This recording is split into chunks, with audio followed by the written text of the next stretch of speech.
அனைவருக்கும் வணக்கம். பாபாவும் நானும் இது சொல்லும்போதே இந்த சேனலில் ஏகப்பட்ட டிவோட்டிஸ் வந்து அவளோட அனுபவங்களை ஷேர் பண்ணிட்டு இருக்கா ஒவ்வொருத்தரா. இப்போ வந்து இன்னொரு அன்பர் வந்திருக்கா. அவளோட அனுபவத்தை ரொம்ப அழகாக சொல்ல போகிறா. எப்படி நடந்ததுன்னெல்லாம் அது ரொம்ப இன்ட்ரெஸ்டிங்காக இருந்தது.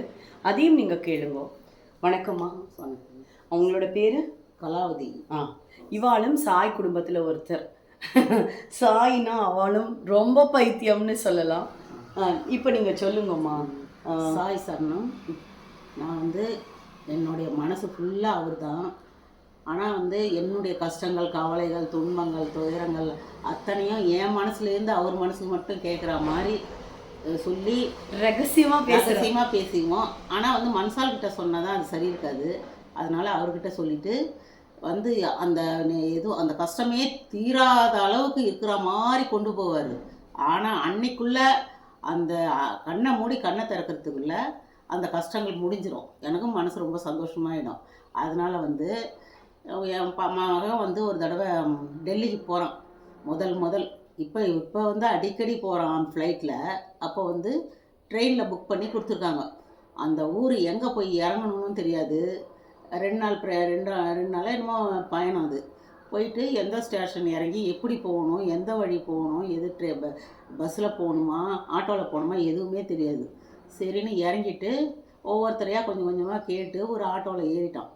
அவங்ககிட்ட வந்து அந்த கம்பெனி மூலியமாக எடுத்துகிட்டு போகிற ஒரு 2-3 லட்சமான பொறுமான ஒரு பொருளை எடுத்துகிட்டு போகிறான்.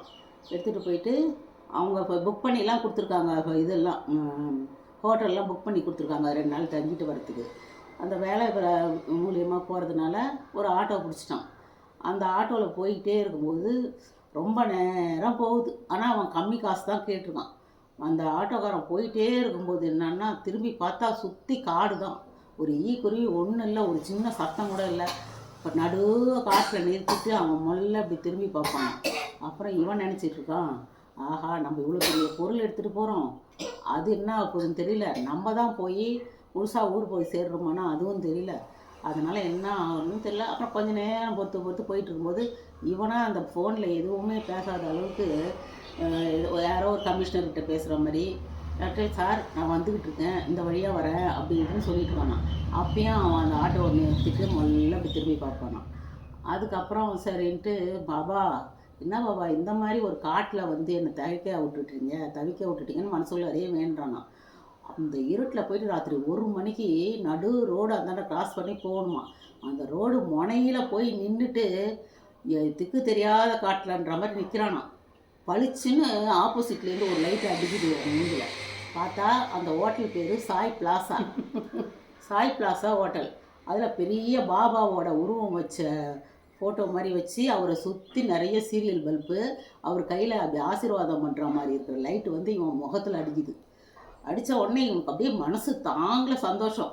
அவன் கேட்ட காசுக்கு டபுள் மடங்காக அவர்கிட்ட கொடுத்துட்டு ரொம்ப நன்றிப்பா அப்படின்னு சொல்லிட்டு கிளம்பி வந்துட்டான்.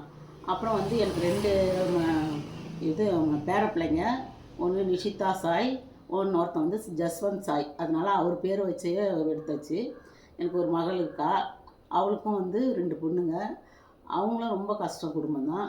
ஆனால் இப்போ வந்து சாய்பாபா அவள் வந்து காலையில் இந்த இது படிக்கிறாங்கள ஜோதி அம்மா, அவங்களுக்கு படித்து காலையில் அதை இது பண்ணுறா. என் மருமகளும் படிப்பாங்க. அவளுக்கும் மகளுக்கு வந்து 2 ஒரு பொண்ணு ஒரு பையன், ஒரு 2 பொண்ணுங்க. அவங்களும் வந்து நல்லா பாபாவை நல்லா வழிபடுவாங்க. குடும்பமே ஆமாம் சாயோட குடும்பம்.